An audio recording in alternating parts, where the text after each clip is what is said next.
Nagsagawa ng coordination meeting ang Office of the Provincial Agriculturist kasamang ilang pribadong kumpanya bilang paghahanda sa nalalapit na Provincial Rice Techno Forum. Ang PPP Story sa report.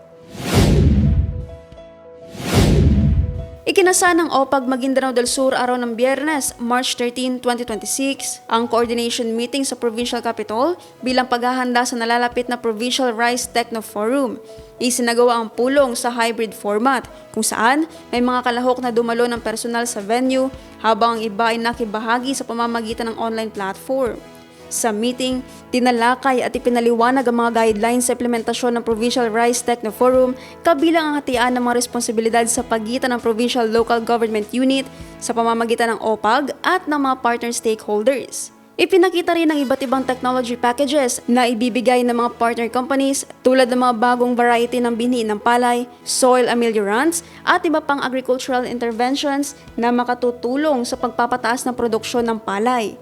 Tinalakay din ang mga recommended farming practices na ipatutupad sa mga demonstration areas.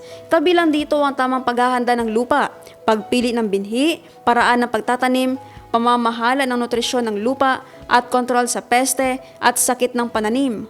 Nilinaw rin sa pulong ang mga responsibilidad ng mga farmer cooperatives, kabilang ang pagbibigay ng kinakailangang lakas paggawa para sa mga gawain sa sakahan at pagtulong sa pagpapatupad ng mga inirerekomendang pamamaraan sa pagsasaka. Iprinesenta rin ang calendar of activities, kabilang ang schedule ng pagtatanim ng iba't ibang uri ng palay na may magkakaibang maturity period tulad ng 110 at 111 days.